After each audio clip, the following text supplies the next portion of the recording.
예, EBS 교재 173페이지입니다.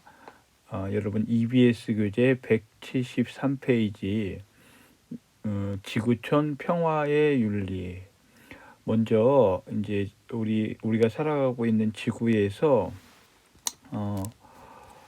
일어나고 있는 이제 분쟁, 싸움, 갈등 이것에 대해서 먼저 얘기를 해보고요. 국제 분쟁, 그리고 그러면 이러한 분쟁을 궁극적으로 해결해야 결국 우리가 원하는 이제 평화를 만들 수 있다. 결국 지구촌 평화를 만들기 위한 이제 구체적인 방법들, 특히 이제 사상가들이, 철학자들이 이런 평화를 만들기 위해서, 이 평화라 함은 뭐 사람에 따라 약간씩 차이는 있겠으나 모든 지구에 사는 모든 인종이나 어떤 국적, 문화, 나이, 뭐 세대 이런 것들을 다 초월해서 인간이라고 하면 인간이 추구하는 여러 가지 가치 중에 이제 가장 근원적인 가치겠죠. 이제 그래서 지구에서 일어나고 있는 이러한 갈등들, 이제 그거를 이제 국제 분쟁이라고 표현하는데, 이거를 어떻게 하면 해결해서 평화를 정착시킬 수 있는가, 이게 핵심 내용이 되겠습니다. 자, 이제 국제 관계. 지구에는 다양한 나라들이 있잖아요. 뭐 대륙도 다르고, 뭐 종교도 다르고, 인종도 다르고, 그렇죠. 이제 인종, 종교, 문화, 기타 등등 이런 것들이 결국 다양한 이제 차이를 만들어낼 거 아니에요. 이 차이가 결국 이제 뭐까지 확대되느냐? 갈등. 그게 이제 우리가 뭐 나라와 나라 간의 갈등을 전쟁이라고 표현하잖아요. 전쟁이라고 표현하는데, 결국 그러면 이러한 갈등을 결국 줄이고 없애야 우리가 궁극적으로 바라는 평화가 올 수 있겠죠. 그 방법에 대해서 먼저 이제 접근하는 걸, 그러면 이 지구촌에서 나라와 나라 사이의 관계 이것을 어떻게 바라볼 것이냐, 즉 국제관계의 이해라고 해서 두 가지 측면이 있습니다. 여러분들 요것도 이제 비교해서 여러분들 기억해 두면 좋겠죠. 하나는 현실주의 입장, 다른 하나는 이상주의 입장입니다. 현실주의와 이상주의, 이제 요 내용 다 배우고 170 여러분들 EBS 교재 174쪽에 이제 표로 이렇게 하나의 표로 요약을 할 텐데, 이제 이거에 대해서 세부적으로 하나하나 배워볼게요. 먼저 현실주의자, 즉 우리가 냉철하게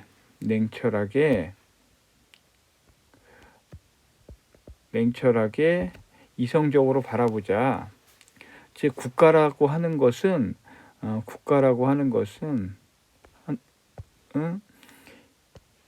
이기적인 인간들로 구성되어 있다. 그러니까 여기서 이기적이란 말은, 인간은 결국은 자신을 먼저 챙긴다. 즉 자신의 이익을 먼저 챙기는 게 당연하다. 그렇기 때문에 그러한 인간들이 모여서 만든 국가 또한 역시 자기네 나라의 이익을 먼저 챙기는 게 당연하다라고 여기는 겁니다. 결국 세계에 있는 여러 나라도 자국의 이익을 추구하는 국가로 구성되어 있다. 우리나라 마찬가지, 일본, 중국, 북한, 미국, 즉 잘 사는 나라든 못 사는 나라든 각자 자기 나라의 이득을 먼저 챙기는 게 당연하다. 왜? 인간의 본성이 그러하기 때문에. 두 번째는, 국제관계는 국가를 통제할 세계 정부가 없는 무정부 상태이다. 우리 이제 사회 철학에서 정치 철학에서 무정부주의, 정부는 필요 없다라고 하는 아나키스트, 무정부주의자들이 있는데 이 지구 전체로 봤을 때 단위 국가, 뭐 미국, 일본, 한국 이렇게 여러 뭐 150이 넘는 나라들이 있다라고 하는데 이러한 나라들이 물론 국력이나 경제력 여러 가지 수준의 차이가 있지만 그렇다라고 해서 이걸 통제할 수 있는 어떤 국가보다 상위의 어떤 그런 뭐 이제 여기서는 세계 정부라고 표현했는데 그런 기관들이 실질적으로 없다라고 하는 거죠. 그렇죠. 그러니까 역사상으로 봐도 큰 세계 대전이 두 번이나 일어났고 여전히 국제적인 분쟁은 계속 일어나고 있죠. 왜냐하면 이제 그런 국가들의 어떤 이익과 욕심과 이기심, 갈등이 일어났을 때 그것을 해결해 줄 만한 보다 상위에 어떤 게 있으면 거기서 이제 중재를 하겠죠. 근데 이제 그런 게 없다라고 하는 게 현실주의가 갖는 입장입니다. 세 번째, 국가의 목표는 결국은 그 나라의 이익, 국익, 그 나라의 이익, 그 다음에 살아남는 거, 생존. 왜냐하면 세계사에서 보면 그렇죠. 역사 속으로 사라져 버린 나라들이 많죠. 이건 뭐 과거에만 국한된 일이 아니라 당연히 미래에도 일어날 수 있는 일이죠. 그래서 결국은 한 국가의 목표는 그 국가의 이익과 살아남는 것, 생존. 그 다음에 다른 국가는 자국의 생존을 위협하는 결국 잠재적인 요소이다. 왜냐하면 세계의 역사가 그래 왔거든요. 침략, 뭐 세계 대전 계속 얘기하고 있지만 이런 게 침략의 역사잖아요. 그래서 결국엔 자기 나라의 이익을 좀 더 갖겠다고 식민지 지배를 했고 다른 나라를 침략했고 했죠. 뭐 우리나라만 봐도 무수한 뭐 반만 년의 유구한 역사를 지닌 민족이라고 하지만 얼마나 많은 침략을 받았습니까? 이웃나라 일본, 그쵸? 우리 조선을 침략했잖아요. 가장 큰 이유는 다른 게 없지.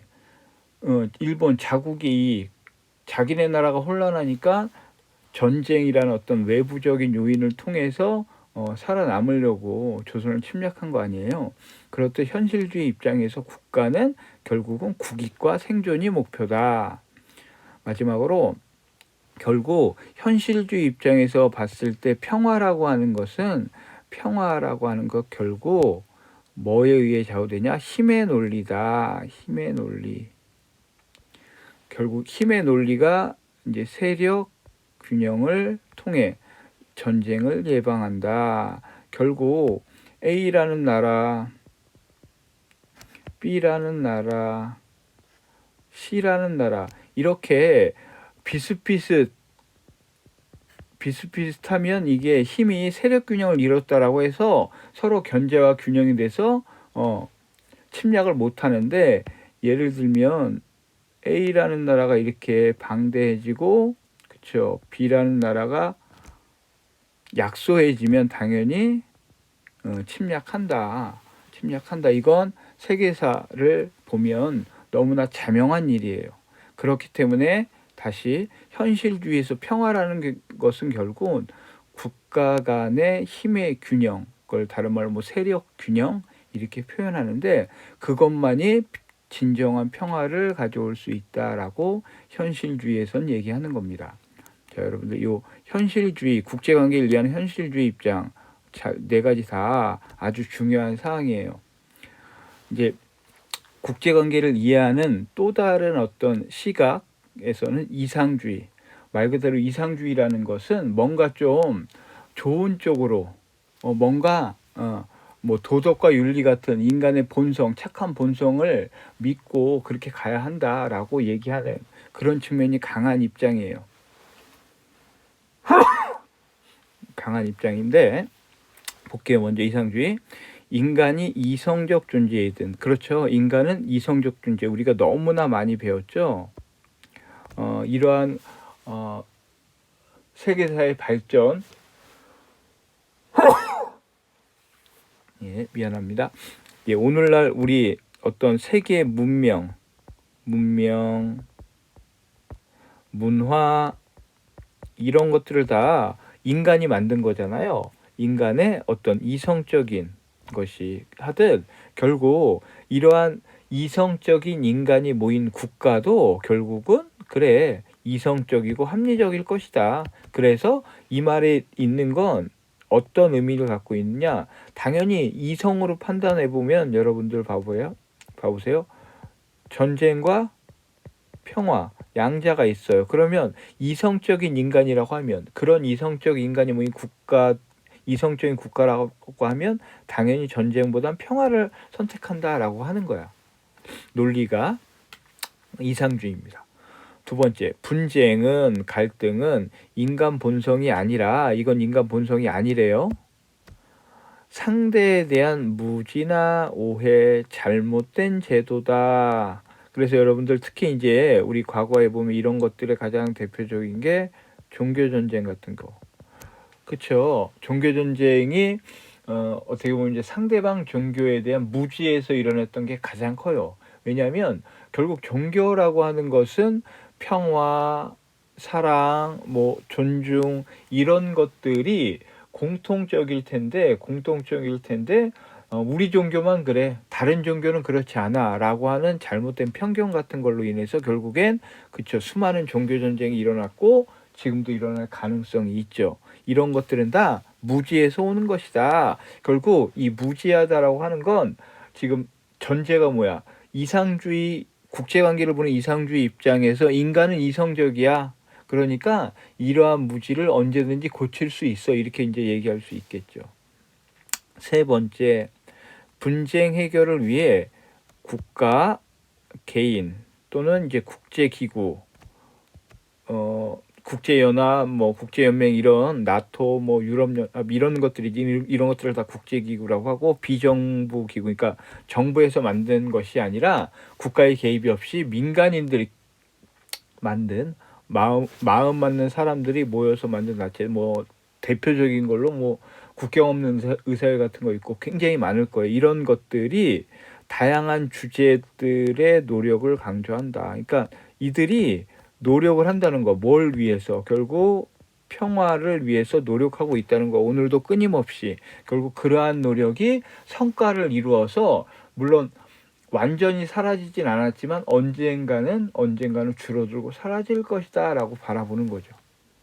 마지막으로 이상주의는 결국 평화는 국가 간의 이성적 대화 또는 협력을 바탕으로 도덕이나 여론, 법률, 제도를 통해 결국 우리가 만들어갈 수 있다. 이상주의에서는 결국 세계 평화도 결국 뭐예요? 나라와 나라끼리 대화를 통해서 협력을 통해서 우리가 인간들이 만들어낸 도덕과 윤리. 그러니까 이게 당연히 한국만의 도덕과 윤리 있겠죠. 미국만의 도덕과 윤리 있을 거야. 그러한 것도 있지만 우리 한국 사람이지만 칸트를 배웠잖아. 그렇죠. 그러니까 전 세계가 공감하고 받아들일 수 있는 그런 도덕이나 윤리가 있다 없다? 있다. 그렇기 때문에 그러한 것을 통해서 세계 평화를 이룰 수 있다라고 하는 게 이상주의 관점인 겁니다. 자, 여러분 여기서 중요한 건 현실주의 입장만 보면 현실주의 입장 다 맞는 말이에요. 이상주의 입장 역시 이상주의 입장만 따로 떼놓고 들어오면 맞는 말이에요. 즉 어떠한 관점으로 국제관계를 볼 것이냐 이러한 두 가지의 핵심적인 시각이 있다라고 하는 거예요. 그런데 이제 여기 나오죠. 이 두 가지가 다 한계점을 갖고 있다라고 하는 거예요. 즉 현실주의나 이상주의나 다 세계를 보는 관점이 그럴 수 있는데 한계점이 있다. 한계점. 자, 먼저 현실주의의 한계점을 볼게요. 세력 균형의 평화 상태를 유지하려고 노력하기보다 자국의 우위를 확보하기 위한 군비 경쟁. 그래서 특히 이제 무시할 수 없는 이 군비 경쟁이 끊임없이 일어나고 여전히 일어나고 대표적으로 이 미국이란 나라 계속 무기를 개발하고 있어요. 세계 최강대국이라고 인정하고 지금 현재 뭐 보유하고 있는 무기, 최첨단 무기도 미국 당연히 보유하고 있는데 월등하게. 그럼에도 불구하고 여전히 연구를 계속해요. 여전히 국방비에 어마어마한 돈을 투자하고 새로운 무기를 계속 개발해요. 물론 거기에는 이런 무기를 생산하는 어떤 군수 산업 이익이 된다라고 하는 근원적인 이유도 있겠지만, 만약에 그걸 멈춘다라고 하면 미국을 뛰어넘을 수 있는, 예를 들면 뭐 중국 같은 나라, 뭐 경제력이 엄청 성장한다고 하죠. 경제력만 성장하고 있는 게 아니라, 그렇죠. 거기에 따른 이제 군사력도 하고 있는 거예요. 그러니까 이웃 나라들은 계속 하고 있네.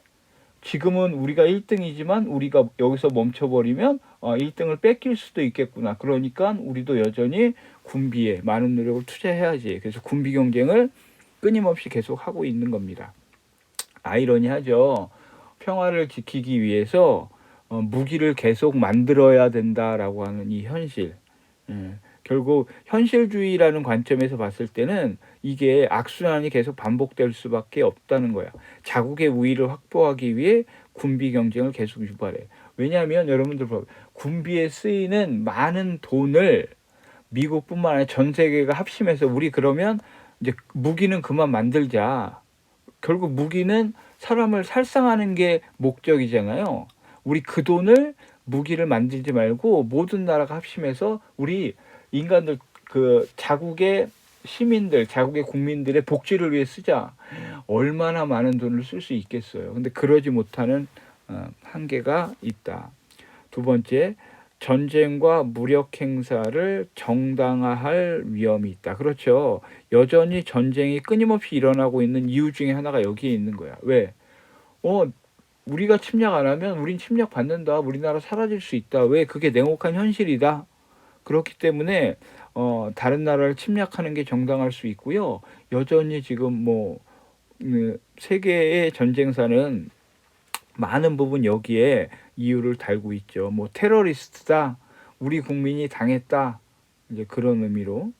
세 번째, 국제기구와 비정부 기구 등 다양한 행위 주체와 이들이 미치는 영향력을 간과한다는 건 뭐예요? 이제 모의고사, 여러분들 모의고사에 표현이 많이 쓰잖아. 간과. 중요하게 생각하지 않는다. 그냥 무시한다, 그런 뜻이죠. 그들의 영향력을 무시해서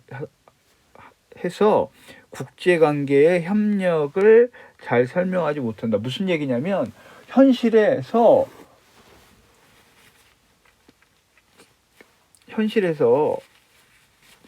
여전히 전쟁이 일어나고 있어요. 자국의 이익을 가장 먼저 챙기고 있어. 이거 현실이야.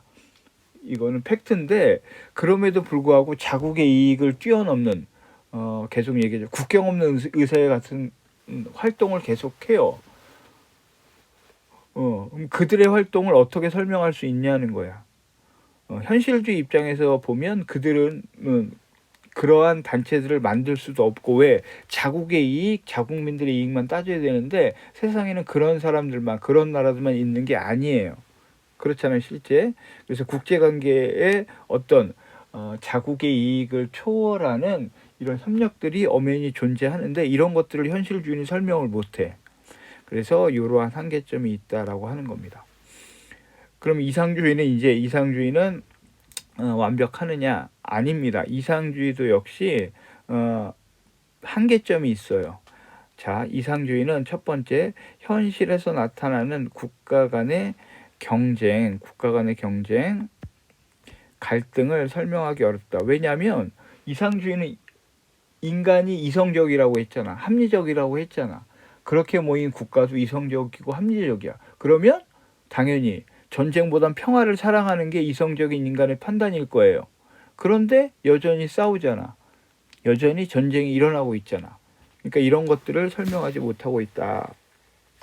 두 번째, 이상주의는 국제관계를 통제할 실효성 있는 제재가 어렵다. 얘기했죠.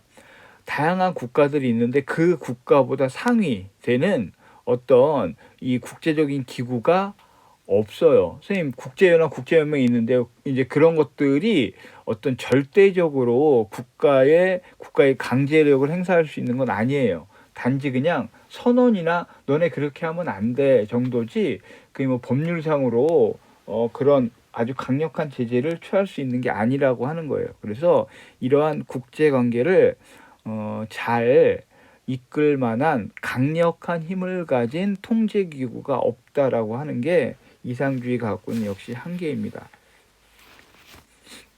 한계예요. 자, 여러분 옆에 나와 있는 이 세력 균형은 아까 선생님이 요거 설명했듯이 국가들 사이에 세력이 힘이 비슷해져서 어떠한 국가도 이제 상대방을 침략 못하는 상태, 이것을 세력 균형이다라고 전문 용어로 표현합니다. 자, 그러면 여러분들 이제 113쪽 아래에 나와 있는 현실주의와 이상주의 잠깐 볼게요. 다시 한번 이런 자료 플러스는 모의고사 예문 지문으로 EBS 교재가 가장 많이 활용됩니다. 그렇기 때문에 여러분들 꼭 다 읽고 넘어가고 내용도 이해해야 이걸 똑같이 내는 경우도 있지만 약간씩 단어나 이런 것들은 이제 바꾸거든요. 하지만 여기에서 설명하는 의미는 그대로예요. 그래서 볼게요.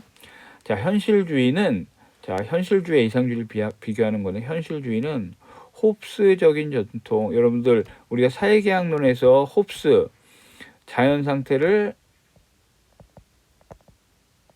만인은 만인의 투쟁, 그래서 약육강식이다, 마치 동물의 세계와 비슷하다라고 했죠. 그걸 얘기하는 거예요.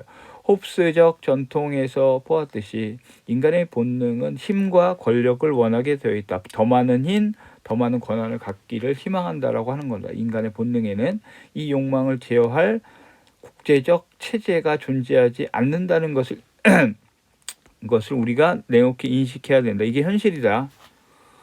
한 국가의 대외 정책, 다른 나라와의 어떤 정책에 대해 도덕적으로 좋은 정책, 나쁜 정책이라는 구분은 의미가 없다. 그러니까 무슨 얘기냐면 우리나라한테 이득되는 정책이 결국에는 좋은 정책이지, 하지만 A 나라에 이득되는 정책이 B 나라에도 이득되지 않을 수 있잖아요. 이건 B 나라엔 되려 손해가 될 수 있어. 그러면 어떤 절대적으로 이 정책이 모든 나라에게 옳은 정책이 된다, 그런 정책은 있을 수 없다는 거야. 오직 그것의 기준은 국익에 도움이 되는지 그렇지 아닌지, 그것이 판별하는 기준이라고 본다. 그러면 이들은 어떻게 국제 평화와 생존을 보장할 수 있을까? 그들은 국가 간의 세력 균형을 내세운다. 지금 나오죠? 현실주의에서는 이 세력 균형이라는 말을 내세웁니다. 세력 균형 이론은 서로의 힘이 균등할 때 서로가 서로에게 공격을 자제한다고 본다. 다시 말해 세력 균형이 무너져 한쪽의 힘이 무너질 때 다른 한쪽은 공격하고 싶은 유혹을 느끼고, 그것은 결국 전쟁으로 이어지고 국제평화는 깨진다는 것이다. 이러한 세력 균형은 자국의 힘을 키움으로써, 결국 그 방법이에요. 이게 방법. 결국 현실주의에서의 방법은 그 나라의 힘을 키움으로써 다른 국가와 동맹을 맺고 세력 균형을 이룰 수 있다. 그렇죠, 여러분들. 뭐 오징어 게임이 지금 전 세계에 유행되고 있는 것처럼 거기에 뭐 이제 구슬치기 장면에서 뭐 깐부라는 표현이 나오는데, 선생님도 이제 그 세대는 아니에요. 선생님도 구슬치기를 해봤지만 선생님도 깐부라는 용어는 선생님도 처음 듣는 건데, 그게 뭐예요? 결국 같은 편을 맺는 거잖아요. 근데 여러분 생각해봐. 나는 예를 들어 구슬이 100개 있어. 근데 이 사람은 5개밖에 없어. 근데 동등하게 같은 편을 맺을 수 있을까요? 100개를 가진 사람이 손해일 수 있잖아. 그렇기 때문에 자국의 힘을 키워서 내 힘이 커져. 그래서 상대방과 비슷해졌을 때 동맹도 맺을 수 있는 거예요. 결국 이거 국력을 키운다라고 하는 핵심은 뭐예요? 경제력. 그 다음에 국방, 이 두 가지가 굉장히 큰 역할을 하지 않겠습니까? 그러니까 아까도 나갔지 군비 경쟁을 계속하는 거예요. 경제를 계속 발전시키는 거예요. 왜? 그게 세력 균형을 유지할 수 있고 세력 균형을 유지해야 침략을 안 받는다라고 하는 논리입니다. 현실주의예요. 자, 이상주의에서는 인간은 상호 협력이 가능하다. 왜? 인간은 이성적이기 때문에. 그리고 인간의 나쁜 행동은 인간의 주어진 악한 본성에서 나오는 것이 아니고 인간의 본성은 선해, 이성적이야. 근데 왜 나와? 그건 인간을 이기적으로 만들고 다른 이에게 피해를 주게 만드는 국제 정치상의 구조와 제도의 문제다. 그러니까 예를 들면 국제관계의 비대칭성, 이미 선진국이 되어버린 많은 나라들이 있죠. 약소국들이 있어요. 이러한 어떤 그 실정들, 그렇게 만들어진 제도가 원인이지 인간이 악해서 그런 건 아니다. 이성을 가진 인간들이 모였기 때문에 국가도 선하다. 그런데 국제적인 시스템이 잘못되어 있기 때문이다. 이러한 잘못된 제도나 구조는 국제사회라고 하는 공동체 속에서 구성된 국가들의 행동을 규제할 수 있는 어떤 기구를 통해, 그러니까 국가를 통제할 수 있는 기구를 통해 문제를 해결할 수 있다. 그래서 국제법이나 국제규범 등 국제사회에서 매우 중요한 역할을 한다. 국제연합이나 국제연맹, 그래서 많은 국가들이 이러한 단체를 만들기 위해 노력을 했죠. 그런데 여러분 생각해봐요. 세계 모든 나라가 동시에 다 가입되어 있는 그러한 나라들의 협력체가 있나? 없어요. 없어요. 그게 이제 문제. 왜냐면 모든 나라들이 동의해서 그러한 걸 만들었다. 그러면 어떤 거기에 역할이 가능해질 텐데, 여러분 국제연합에 모든 나라가 가입돼 있나요? 아니에요. 국제연맹. 예, 그렇기 때문에 이러한 국가들을 제재할 수 있는 그런 완벽히 거대한 힘을 가진 국제적인 기구 연합을 만들지 못했기 때문에 역시 아까도 배웠던 실효성 있는 제재가 어려운 겁니다. 알겠죠? 자, 이걸 이제 여러분들 국제관계 결국 지금 배우고 있는 내용의 핵심은 이 세계 평화라는 것을 만들려고 하는데, 그러면 결국 나라와 나라 사이에 일어나는 갈등, 분쟁들을 해결해야 되는데 이걸 어떻게 바라볼 것인가 두 가지 입장이 있다. 현실주의와 이상주의. 이제 그걸 정리한 게 여러분들 114쪽에 요겁니다. 현실주의와 이상주의 비교. 여러분들 요거는 잘 이렇게 머릿속에 정리를 해둬야겠죠. 자, 먼저 인간관. 현실주의는 인간은 이기적이다.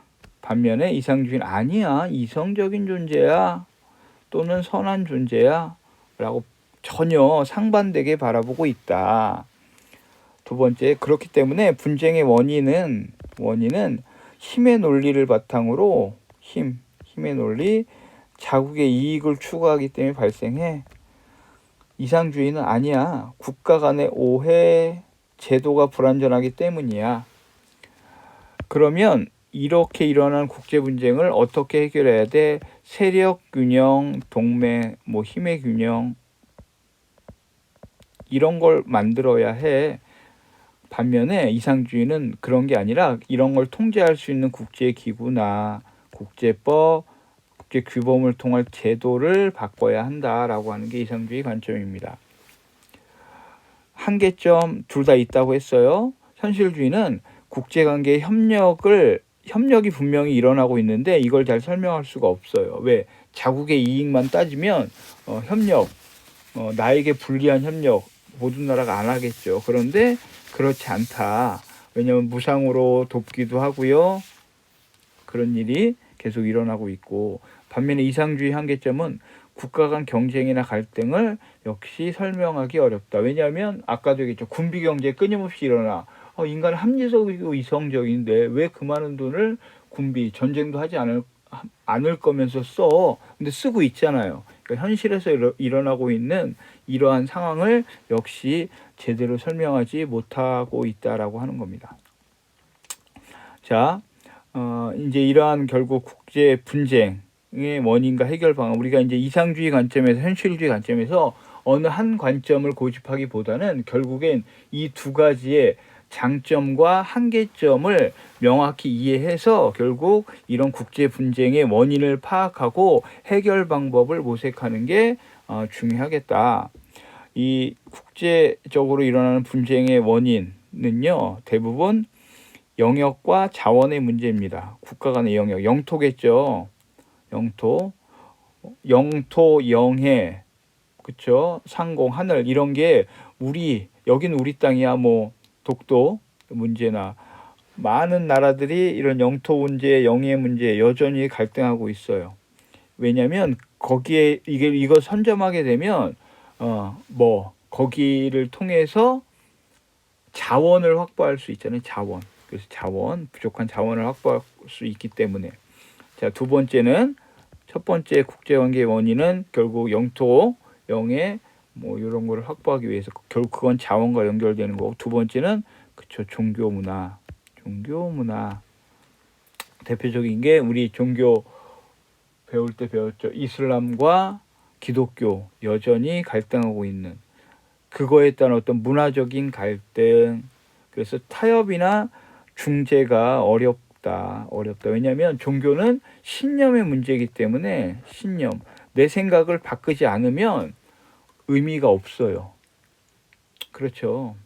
신념의 문제이기 때문에. 세 번째는 서로 다른 인종, 민족 차이. 인종이나 민족 간의 이해관계가 상충, 차별적 대우로. 특히 이제 이런 게 전쟁 같은 극한 상황에서는 인종 청소라고 하죠.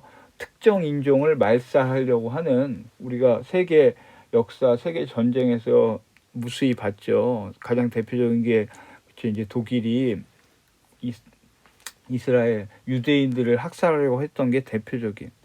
자, 이러한 것들이 가장 대표적인 국제 분쟁의 원인이 되고 있습니다.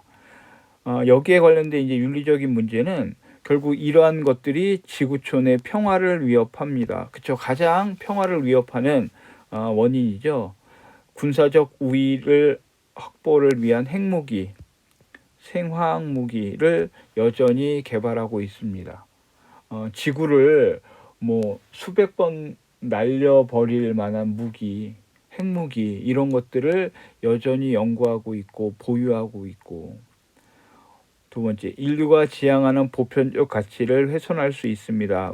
아까 얘기했던 인종, 민족, 종교 이런 것들이 평화나 인간 존중, 그렇죠? 생명 존중 이런 것들을 해칠 수 있는 가장 기본적인 국제 분쟁으로 인해 인간의 존엄성, 정의와 평화, 인권 등의 가치를 훼손하고, 그렇죠? 홀로코스트라고 하는 인종천소, 집단 살해와 같은 범죄가 자행되고 있다. 특히 여러분들 이제 이런 전쟁이 일어나면서 소년병이라고 하죠. 어린이들이 동원되고, 그럼 그들이 아직 정신적으로 완전히 성숙하지 않는 상태에서 인간의 목숨을 하찮게 여기고 이제 죽이는 걸 일상화하게 되면, 그쵸, 성인이 됐을 때는, 그쵸, 그런 게 이거 나쁜 짓이 아니야라고 잘못된 가치관 인식할 수 있겠죠. 이게 얼마나 심각한 문제겠어요. 이런 것들이 인류가 지향하는 보편적 가치를 훼손하는 가장 큰 문제입니다. 자, 해결 방안은 결국 문명의 다양성과 차이를 존중하고 동질성을 모색하는 자세가 필요하다. 그러니까 비록 우리가 피부색은 다르지만 종교는 다르지만 분명히 공통점이 있다. 인간이라고 하는 지구촌의 구성원이라고 하는, 그쵸? 인간이라고 하는 공통점, 지구촌의 구성원이라고 하는 이러한 공통점을 강조할 수밖에 없죠. 평화를 사랑하는 거. 전 세계 사람들 다 물어보세요. 평화를 싫어하는 사람이 있는지, 사랑을 싫어하는 사람이 있는지. 이런 어떤 동질성을 더 강조하고 회복하는 게 중요하다. 그리고 약소국을 배려하려는 국제적 차이, 그쵸? 제도 마련, 국제 원조기구를 통한 기부의 활성화. 그러니까 이런 것들이 어떻게 보면 도덕과 윤리. 그러니까 여기서 도덕과 윤리는 어떤 세계 전체를 고려하니까 우리나라 민족, 우리나라 국민들만 우선시하고 그러다 보면 답이 안 나와요. 그렇죠. 그러니까 이제 여기서 나오는 게 해외 원조라는 게 여기서 나오는 거야. 이제 우리가 뒤에 가면 배울 텐데 해외 원조가 이 해결 방안에 시사점을 주는 겁니다. 결국 냉혹하게 현실주의 입장 그리고 합리적인 인간 이상주의 입장 이 두 가지 입장을 다 보더라도 결국에는 이런 국제 원조 기구를 통해서 세계의 어떤 도덕 윤리 해외 원조를 통해서 약소국을 돕고 보호하는 게 굉장히 큰 해결점을 준다라고 하는 거예요. 그렇기 때문에 이제 이런 평화의 가치를 실현하는 방법으로 이 단원에서는 해외 원조가 굉장히 중요한 비중을 차지하고 있고요. 이 해외 원조를 바라보는 관점이 또 사상가들마다 약간씩 다를 수 있어요. 자, 오늘 배운 핵심 내용은 현실주의와 이상주의 이 두 가지 관점으로 이 국제관계를 이해하는 겁니다. 여러분들 오늘 배운 내용 다시 한번 잘 정리할 수 있도록 하고요. 쌤이 누누이 매번 강조하는데 본인이 정말로 이해를 내 것으로 완벽히 소화를 했느냐 안 했느냐는 여러분들 머릿속에 이걸 잘 정리하는 것도 중요하지만 관련된 문제를 풀어보는 겁니다. 그래서 오늘 배운 내용을 본인이 얼만큼 이해했는지 관련된 문제를 풀어보고 이제 이해 안 되는 부분 꼼꼼히 다시 한번 정리를 해두기 바랍니다.